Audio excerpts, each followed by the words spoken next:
In every hospital, behind the gleaming corridors and polished floors, there's an unspoken trust. New mothers close their eyes after delivery, exhausted, relieved, believing that the professionals in white coats and scrubs will safeguard the most precious thing they will ever hold. Nurses are the guardians of life's first moments, the ones who cradle infants before parents even do. But what if that trust was betrayed? What if the very hands meant to nature were the same hands that rewrote identities, destinies, and families without anyone knowing? This is a story of a nurse who, over years, operated in silence, swapping newborn babies in a web of cruelty that destroyed families and left scars so deep that no DNA test, no courtroom verdict, and no apology could ever erase them. Her name would one day appear in headlines, whispered in documentaries and podcasts. But for years, she was invisible, just another nurse blending into the system, performing her duties with clinical precision. Her story is not one of momentary lapses or medical accidents. It is a tale of premeditation, obsession, and darkness that thrived in plain sight. A story not about death, but about stolen lives. She was born into a world of shadows, raised in a household that looked ordinary from the outside, but within was steeped in emotional coldness. Her father, distant, her mother rigid. As a child, she loved dolls, but not in the way other children did. While others cuddled and played, she staged elaborate rituals. She would swap the dresses, rename them, pretend it belonged to different families. A doll never stayed where it began. Her parents thought little of it. It was harmless, a child's imagination. But for her, it became a compulsion to rearrange, to reassign, to control. By the time she entered nursing school, she had a reputation for being meticulous. She studied neonatal care with fervor, excelling in exams. Professors described her as focused and detached, a student who excelled in procedures but rarely connected emotionally with patients. When she graduated, she was quickly recruited by a mid-sized hospital. The maternity ward became her domain, and she embraced it with eerie devotion. For years, nothing seemed amiss. She followed protocol, stayed overtime, earned trust. Parents remembered her face vaguely in photographs, holding their infants with practiced ease. No one suspected that in her mind, a darker ritual was taking shape, a ritual she would soon act upon. The first swap happened late one night, during a shift that stretched into dawn. 2 babies were born within minutes of each other. One to a young couple, overwhelmed but joyous. The other to a woman who'd aborted alone, her partner absent, her face pale with worry. Something flickered inside the nurse as she observed them. To her, these weren't just babies, they were puzzle pieces. She felt an age, irrational but overpowering, to switch them, to rewrite the script of their lives before it even began. The swap was subtle. Babies look alike in their earliest hours, tiny, red, wrapped in identical blankets. With a flick of the wrist, she exchanged their ID bracelets, placed them into opposite bassinets, and wheeled them back to their mothers. The paperwork bore her handwriting, neat and convincing. No one noticed. The hospital celebrated another night of safe deliveries. Families wept tears of joy, mothers kissed foreheads, fathers took pictures. And beneath the hum of machines and lullabies, an unthinkable crime had just occurred. It did not stop there. For her, the first swap ignited something more than satisfaction. It was a revelation. She had the power to alter fate, to bend the lives of others with a gesture. And so she did it again. And again. Not every night. Not recklessly. She was methodical, waiting for the moments when babies were born close together, when paperwork piled up, when staff was stretched thin.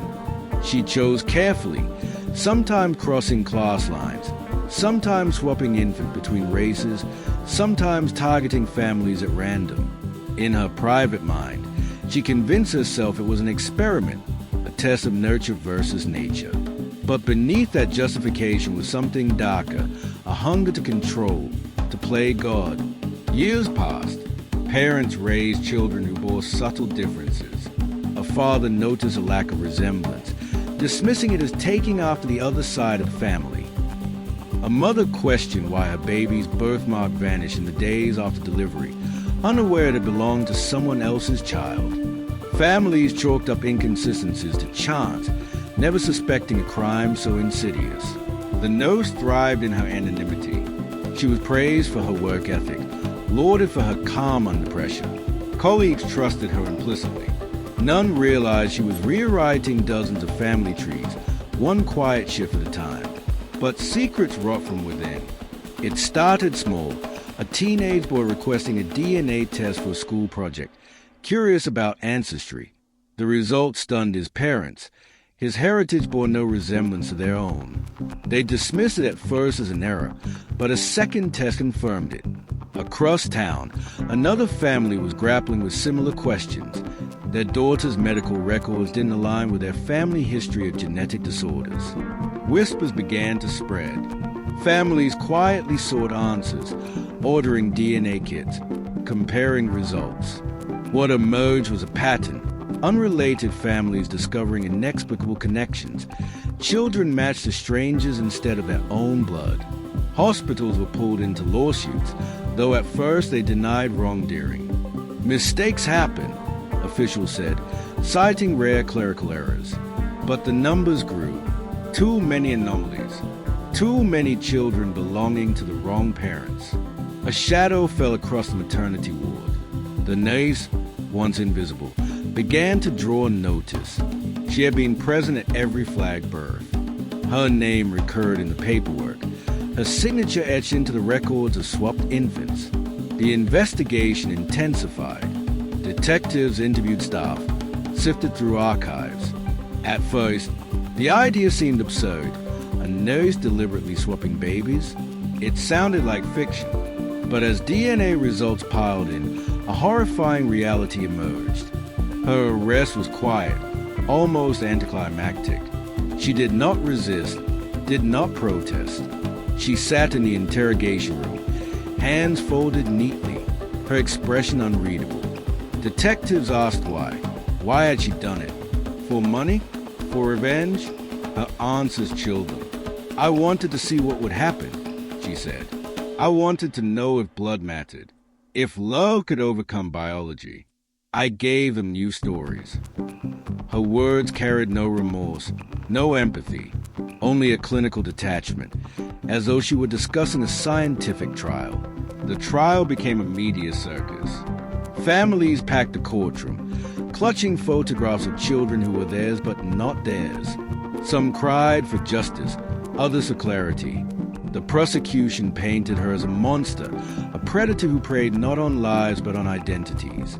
The defense argued insanity, pointing to her isolated upbringing and obsessive behavior. Witness after witness testified. Parents described the shattering realization that the child they had raised was not theirs by blood. Children spoke of confusion, a feeling torn between two families. Experts debated the psychological scars of such deception. And through it all, she sat silently, her gaze fixed, unflinching. But justice is never simple.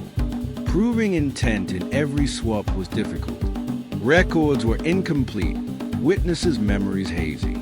Some families refused to press charges, fearing the upheaval of unearthing painful truths. Others clung to denial, unwilling to accept the DNA results. The trial dragged on for months, then years. And when the verdict finally came, it was murky. Some charges stuck, others dissolved in technicalities. She was convicted on a fraction of the swaps suspected, sentenced to years in prison, but not life. Families erupted in outrage. Protesters filled the courthouse steps, demanding harsher punishment. Yet as she was led away, she smiled faintly as though satisfied. Even now, years later, questions linger. How many children were truly swapped? How many families live unaware, their lives quietly altered by her hands? The official count lists dozens, but whispers suggest more. Some say she confessed to fellow inmates of numbers far greater than investigators ever uncovered. And what of the children, now adults, left adrift between families. Some chose to remain with the ones who raised them, bloodlines be damned. Others sought out their biological roots, only to find strangers. The wounds festered in ways statistics could never capture. Hospitals scrambled to restore trust, implementing stricter protocols, biometric ID tags, security cameras. Yet the shadow lingers, every mother handing over her newborn wonders. What if? The nurse remains in prison, but her silence continues. She has given no full account, no map to the truth. Only fragments, riddles, and that faint, unsettling smile. In the end, perhaps that is the cruelest cut of all. Not knowing, living with doubt, with a question that echoes in the dark. Is the child you hold truly yours?